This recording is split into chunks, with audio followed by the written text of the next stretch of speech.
इस वाले क्वेश्चन में हम क्या करेंगे बेटा कि जब सॉल्व करना होगा तो इसमें एक कंप्लीट एंगल बना रहे हैं, ये सारे कितने हैं 1 2 3 4 4 एंगल्स मिल करके एक ही पॉइंट पे बने हुए हैं और मिल करके एक कंप्लीट एंगल बना रहे हैं, ठीक है। और कंप्लीट एंगल की वैल्यू क्या होती है, जब इन सबको सम करेंगे तो कंप्लीट एंगल बनाएगा और कंप्लीट एंगल होता है वो 360 डिग्री होता है, राइट।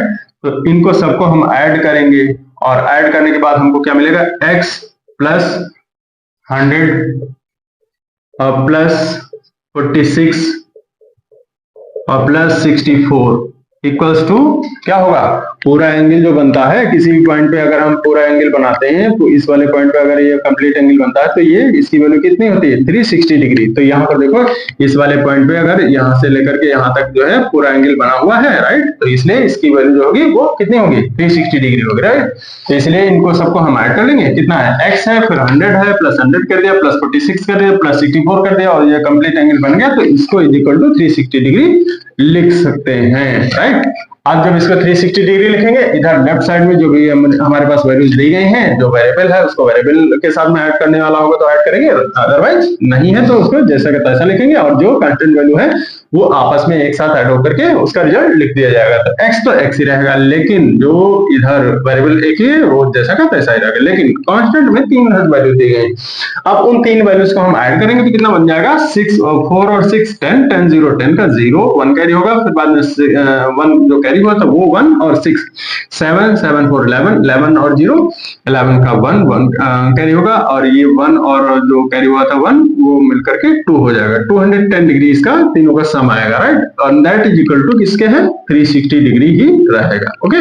देन अब हमको निकालना क्या है, जो वेरिएबल निकालना है उसकी वैल्यू को हम क्या करते हैं, जिसको निकालना होता है वो उसको लेफ्ट में ही रखते हैं, x इज इक्वल टू किसके होगा, राइट साइड में 360 डिग्री था 360 डिग्री ही रहेगा और लेफ्ट से जो 210 डिग्री उधर जाएगा तो उसका साइन इधर प्लस का 210 डिग्री था उधर जाएगा माइनस का 210 डिग्री हो जाएगा, ओके। फिर हम देखते हैं x हमारा लेफ्ट साइड में x ही रहेगा और राइट साइड में जो 360 माइनस 210 करेंगे तो इसका रिजल्ट कितना आएगा, 0 माइनस 0 बिकम 0, 6 माइनस 1 बिकम 5 और 3 माइनस 2 बिकम 1, 150 डिग्री ये हमारा जो है रिजल्ट आएगा, ओके।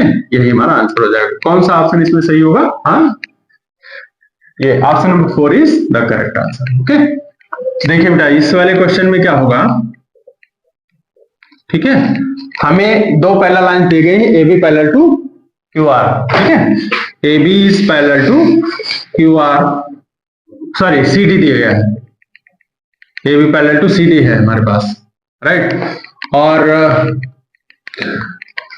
उसके बाद PR जो है इसकी ट्रांसवर्सल लाइन है, ये दोनों पैरेलल लाइंस है, PR जो है ट्रांसवर्सल लाइन इसमें ड्रा कर दी गई। तो इस केस में हमारे पास क्या होता है कि ये जो एंगल बनता है, ये एंगल देखो, ये एंगल इस तरीके से ये जेड से बना रहा, ऐसे इस तरीके से, ठीक है। ये अगर इसको हम थोड़ा बाहर बनाए अलग से तो ये इस तरीके से देखो जेड से बना रहा और इस तरीके से बने हुए जेड शेप में एंगल होते हैं, ये पूरा पूरा यहाँ से यहाँ तक का एंगल है ना, ये पूरा एंगल और इस वाले एंगल के इक्वल होगा, राइट। जेड शेप में बने एंगल जो होते हैं वो इक्वल होते हैं because of they are the alternate angles, right, alternate interior angles.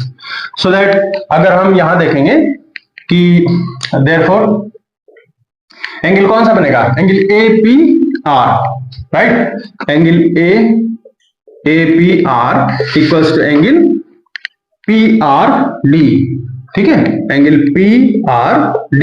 और क्यों होंगे, because of the alternate interior angles, right. ये अल्टरनेट इंटीरियर एंगल्स है इसलिए इनका सम इसलिए ये जो है आपस में एक दूसरे के इक्वल होंगे, राइट। अब उसके बाद हम देखते हैं ये इधर वाला जो ये एंगल बन रहा है, ये वाला एंगल, ठीक है, ये इस शेप में, ठीक है, ये कंप्लीट एंगल क्या है, ये दो पार्ट में है, क्या है, एक की वैल्यू यहां से यहां तक है जो कि 50 डिग्री का है और दूसरा वैल्यू यहां से यहां तक है, ठीक है। तो दो पार्ट में है कौन, इसलिए इसको हम क्या लिख देंगे, angle APQ plus angle QPR, ठीक है, QPR equals to angle PRD ही रहेगा। अब हम देखते हैं APQ की वैल्यू कितनी है, APQ की वैल्यू है हमारे पास APQ दैट इज 50 डिग्री, तो इसको हम लिखेंगे 50 डिग्री और प्लस इधर angle QPR equals to angle PRD ही रहेगा। अच्छा एक मिनट, PRD की वैल्यू कितनी है? PRD की वैल्यू PRD ये है 130 डिग्री, तो इसलिए ये 130 डिग्री ही रहेगा। अब हम क्या करेंगे, इसको हमें जो वैल्यू निकालनी है यानी QPR उसको लेफ्ट साइड में ही रखेंगे QPR इक्वल्स टू 130 डिग्री और इसको 50 को उधर ट्रांसपोज करेंगे, माइनस का 50 हो जाएगा। तो हमारे पास कितना आएगा, angle QPR it become 80 degree. 130 से हम 50 माइनस करेंगे और हमारे पास आंसर आएगा 80 degree. Option number 3 is correct. Okay.